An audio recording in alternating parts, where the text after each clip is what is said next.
안녕하십니까. 박훈탁TV 16번째 방송입니다.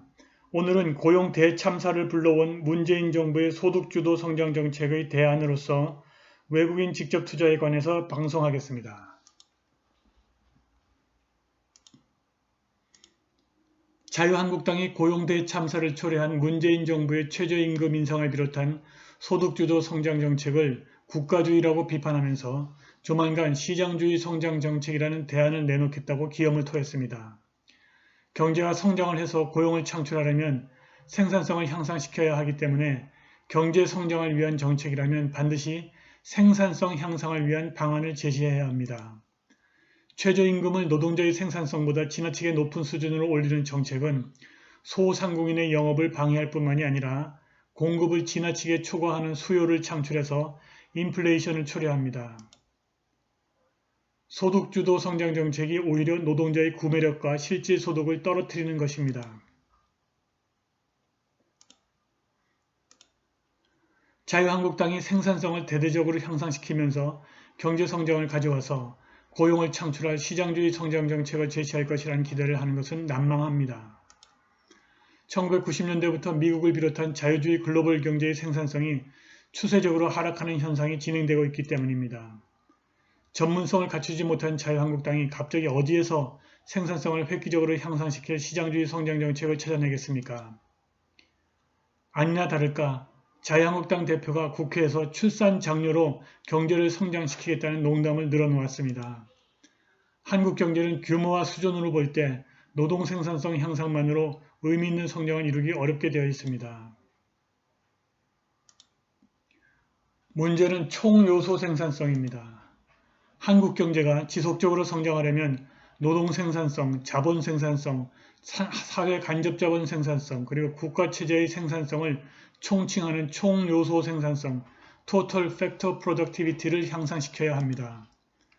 2011년 11월 전국 경제인연합회가 2030년에 1인당 국민소득 10만 9천 달러를 달성해서 세계 10대 경제 강국으로 성장하겠다는 프로젝트를 발표했습니다. 전 경련은 이러한 목표 달성을 위해서 상당히 높은 수준, 즉 5.15%의 실질 GDP 성장률이 필요하고 이것을 달성하려면 우리가 1983년부터 2002년에 달성했던 총요소 생산성 증가율 평균치, 즉 3.6%를 회복해야 한다고 말했습니다. 현재 우리나라의 총요소 생산성 증가율이 1% 정도인 것으로 알려져 있습니다. 전 경련이 총요소 생산성 향상을 위해 수행해야 할 7대 부문의 49가지 과제를 제시했습니다. 그런데 여기에 동어 반복의 오류가 있습니다. 총요소 생산성 향상을 위한 49가지 과제 중에 총요소 생산성을 향상시킬 조건뿐만이 아니라 총요소 생산성이 향상된 이후에 나타날 상황이 다수 포함되어 있습니다. 원인과 결과를 섞어버린 것입니다. 이런 것을 동어 반복의 오류라고 합니다. 그런데 천만 다행스럽게도 전 경련이 제시한 49가지 과제들 가운데 외국인 직접 투자, Foreign Direct Investment 유치가 들어있습니다.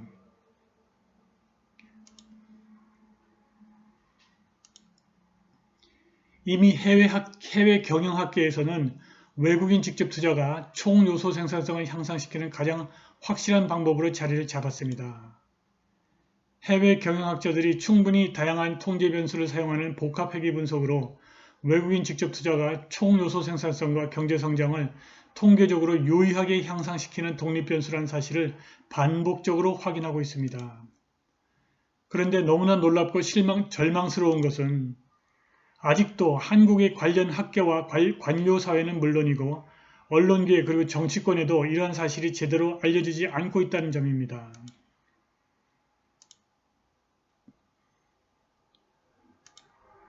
최근에 미국 프린스턴 대학교가 출간하는 국제저명학술지 월드 폴리틱스에 한국을 비롯한 중간소득 국가가 경제 성장을 지속하는 데 필요한 5가지 조건을 제시한 논문이 출판되었습니다.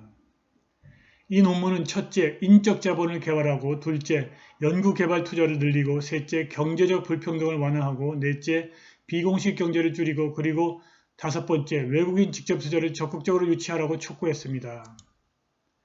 그런데 한국은 첫 번째 조건 중 이미 충분한 인적 자본을 가지고 있고 두 번째 조건도 충족되어 있습니다. 연구개발 투자 또한 상당히 높은 수준을 유지하고 있습니다. 세 번째 조건도 충족되어 있습니다. 경제적 불평등도 상대적으로 심하지 않습니다. 그리고 네 번째 조건, 즉 비공식 경제도 매우 낮은 수준을 유지하고 있습니다.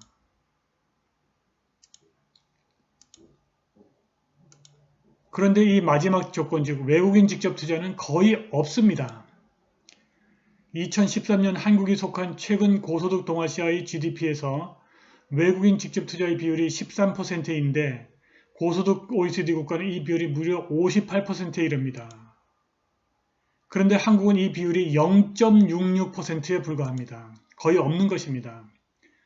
한국 경제가 고도 성장을 지속하고 좋은 일자리를 창출하려면 외국인 직접 투자를 대대적으로 유치해야 합니다. 더불어민주당이 경제적으로 성공하려면 외국인 직접 투자 유치에 적극 나서야 하고 자유한국당이 정치적으로 재기하려면 외국인 직접 투자 유치에 매달려야 합니다. 우리에게 시급한 것은 외국인 직접 투자 유치를 위한 체제와 정책의 총체적 개혁입니다. 싱가포르의 53,000달러에 이르는 1인당 명목 GDP를 구매력 지수 (Purchasing Power Parity로 환산하면 무려 6만 달러가 넘습니다. 최근 통계를 보면 싱가포르 GDP에서 외국인 직접 투자의 비중이 22.6%입니다. 싱가포르의 사우디아라비아 석유 장비 제조업체 클라드가 들어갔고 영국의 제트기 엔진 제조업체 롤스로이스가 싱가포르에 들어가니까 이 업체와 경쟁하는 미국의 제트기 엔진 제조업체 프렛 앤 위트니가 따라 들어갔습니다. 네덜란드의 맥주 생산업체 하이네켄이 싱가포르에 들어갔습니다. 싱가포르는 자동화가 매우 어렵고 고부가가치를 창출하는 해외 제조업체의 직접 투자를 선별적으로 끌어들였습니다. 싱가포르는 제조업 부문과 서비스 부문이 서로 도와서 좋은 일자리를 창출하는 선순환을 만들었습니다.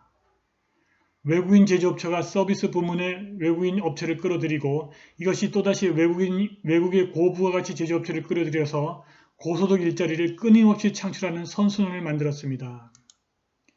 싱가포르는 법인세 실효세율이 2%인데 이것은 한국의 18.4%의 9분의 1에 불과하고 외국인 직접 투자가 신뢰하는 청렴하고 유능한 싱가포르 통화시장 덕분에 금융위기를 겪지 않았습니다.